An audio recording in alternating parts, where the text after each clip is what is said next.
Before I start making any other videos, I want to address the elephant in the room. Yes, I have bipolar 2. And honestly, I didn't know this before, but now I think I want my page, majority of the foundation of my page to be for women that deal with bipolar 2, because I have bipolar 2 and I do a lot of research on it. Now, at first I was in denial, but now I'm a maniac. Sorry if you can hear my son in the background, but I'm gonna make this quick because I don't like making videos while he's awake. I want to give 5 tips on how I manage my bipolar 2 diagnosis. Welcome to my channel. This channel is about health and wellness and reaching our highest version of ourselves.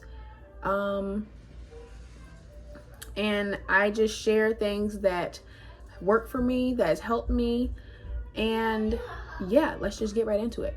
This one is very crucial. Don't continue watching this video if you do not do this, or you don't care to do this if you have bipolar 2, because it's not going to matter. You're going to be so upset with yourself that nothing's changing if you don't do this.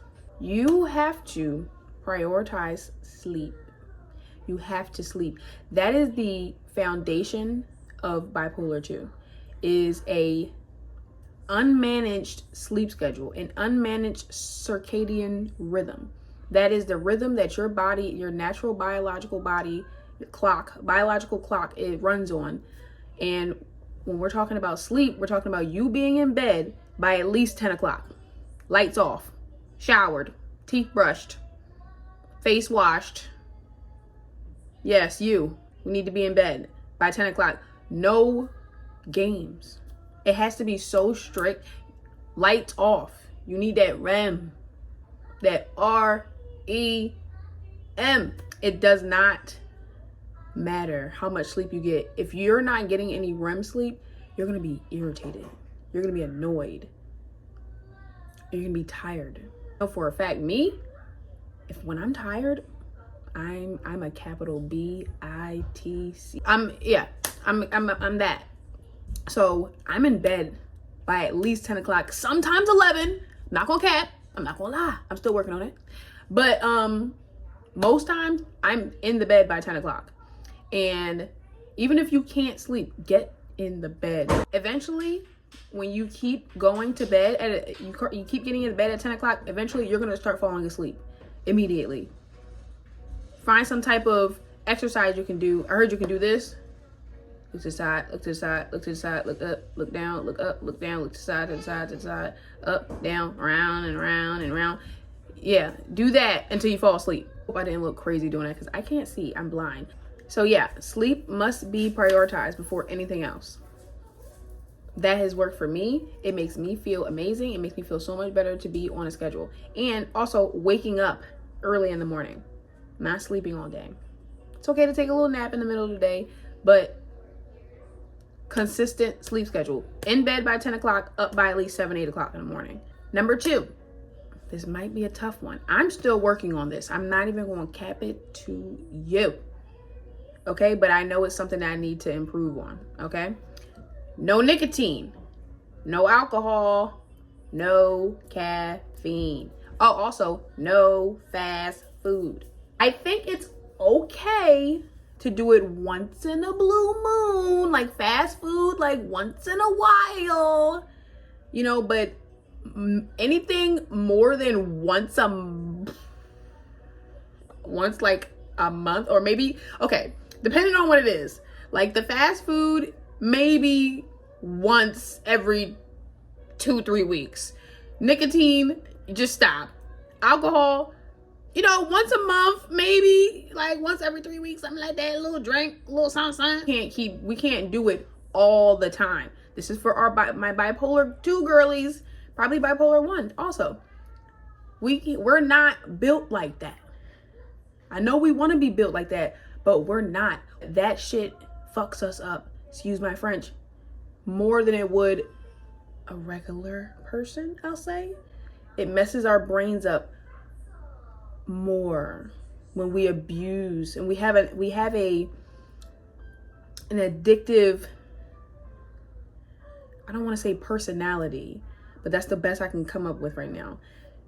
Sometimes most of the time when something is addicting, we get addicted to it fast and we want to do it all the time. So it's best to just not do it. And if you do it, try to do it as least as possible. That's something I'm working on. I'm working on my nicotine. I'm working on my fast food. Okay. Because I do smoke. I'm doing my best to quit again. But alcohol, I don't really have a problem with alcohol. I can drink alcohol on occasions, but I don't need alcohol. Caffeine, I'm working on that. I need it though. I really do. But I know I've researched that it's not the best for us. It's not best for people with bipolar 2, women with bipolar 2 to drink caffeine or alcohol or you catch my drift. It will be best for us not to do it overall. Our overall health and wellness would skyrocket if we did not participate in those activities. Number 3, 24/7 awareness of your energy and your emotions, your moods. Pay attention to how you feel all day long. If you feel good, okay, ride that wave. Ride that feel good wave, okay? But be aware of if it's a feel good wave or if it's you being manic and you know that you're about to burn yourself out. It's very important to understand when you're manic and when you're depressed and to not be in that state of, I don't understand what's wrong. I don't know what's wrong with me. I don't know. That's what's going to cause that spiral that we go down. I feel like, in my opinion, that's what starts the spiral, when you don't understand your moods. You don't understand how your environment is affecting you or how something you're thinking about is affecting you. If you don't pay attention, you're gonna crash out. You're gonna crash out. I crashed out 2 days ago because I didn't realize I'm getting ahead of myself. Let's just jump into that since I want to start yapping about it that fast. Okay, number 4. If you're not into astrology, just skip that right there. Boom, boom, boom, boom, boom, boom, boom, boom. Okay? Skip right there. 10 seconds. To me, it's extremely important to understand if there's a full moon, new moon, waning moon, whatever. Anything that has to do with astrology that's major, even if it's not major. I think it's very important to understand what's going on in the goddamn universe with the planets as a bipolar 2 girly. Yes, because it does affect us. As much as you don't want to admit it, if you don't believe in astrology, it does. That's why I brought it up. I literally crashed out 2 days ago because I didn't realize that there were seven damn planets in Aries. I was so irritated. I'm like, why? I was like, it was just coming up so fast. I was chilling. I was having a good day. I was like, oh, this is a great day. And then I started thinking, I'm just like, wait a minute, what you say? Oh, what is going on right now? First of all, it just started escalating so fast. I'm just like, why am I so mad? I crashed out. And then I realized, oh, there's 7 planets in Aries. Okay. And it usually happens that way sometimes. I'll be chilling, but then it's a full moon or it's a new moon and I'm tired and I'm sad because I'm tired. It's good to be aware of what's going on. The astrology and being aware of your moods and all that, it go hand in hand, because it'll help you understand why you're feeling the way you're feeling, and it's not just you being crazy or insane, how people like to call bipolar 2 and 1 people. I feel like that's another separate video I'm gonna do, the stigmas on bipolar, because I used to be one of those people that think that, oh, you're just crazy, until I was diagnosed. I'm like, but I'm not crazy. So why are people calling people with bipolar crazy? Anyway, let's get into number 5. I already kind of touched on it already, but I want to just bring it full circle. Having bipolar 2 is a chemical imbalance. Okay, let me read it in a professional way. Is bipolar 2 a chemical imbalance? Okay, so in a professional way to say it, bipolar 2 disorder is considered a biological, neurobiological condition related to, but not exclusively caused by, a chemical imbalance. Experts believe it involves complex interactions between neurotransmitters like dopamine, serotonin, and norepinephrine, genetic factors, and structural brain differences, rather than just a simple singular chemical deficiency. So, saying it's a chemical imbalance is considered, oversimplifying it. But that's what I'm doing right now. I'm going to oversimplify it. Yes, of course, it's extremely complicated, but in a way, it's a chemical imbalance. And it's something that, it's not something that we can cure. It's something that we can manage efficiently. It's something that we can get a hell of a grip on. It's not something that just you have no control over and that, it's going to ruin your life. It's something that if you do what you're supposed to do when you're supposed to do it, then you will be way better off than if you were just living your life like it's golden, just doing whatever you want to do and not paying attention to your body and taking care of yourself. It's like the things that you need to do is just something that normal people do, but it affects us more when we don't do it. Other people can get away with not doing certain things a certain way every single day, but when you have bipolar 2, you have to do it or you're not going to be okay. If you do most of the things you're supposed to do, you'll be okay, but if you don't, you're not going to be okay. So if you feel like you're not okay, there's something you're probably doing more of the things you're not supposed to do than the things you are supposed to do. And there's nothing.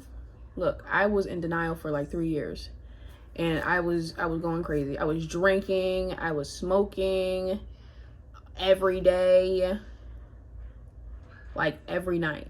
But right now I'm medicated, so I take Abilify, and it helps me a lot. I'm not gonna lie, I was completely against medication, but until I started struggling more with my son, I'm just like, okay, like I gotta do something. Like, I'm not trying to be that mom. Like, I really didn't want to be that mom that just didn't take care of herself, therefore, and then that trickles down to my son. Like, I needed help. So I took the help, and I feel like a fucking superwoman.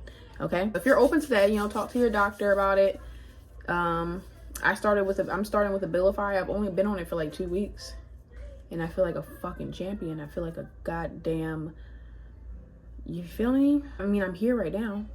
That's a big sign that it's working. I'm back on YouTube. It's been 6 months. Those are the things that helped me. I'm gonna probably make a more thorough and more structured video, but I just wanted to put this out there now just to address the elephant in the room, and for you, I need you guys to understand that, honestly, because I don't want this page to grow and nobody understands or knows that I have bipolar 2. And I think it's very important that you guys know that. And I think also because I want women that are diagnosed with bipolar 2, like, I would love for you guys to visit my channel and follow me, and I would like to see you guys too and follow you guys, gals, because I really want that to be the foundation, because that's what I have. It's not gonna go away. So I want that to be the foundation of my channel, like helping women and men too, if men decide to come, that have bipolar 2 and You know, I just want to help in any way I can, because I'm getting a grip on managing it. I love to you know, teach and tell people the things that I learn and things that I know, and this is one of the best ways to do it.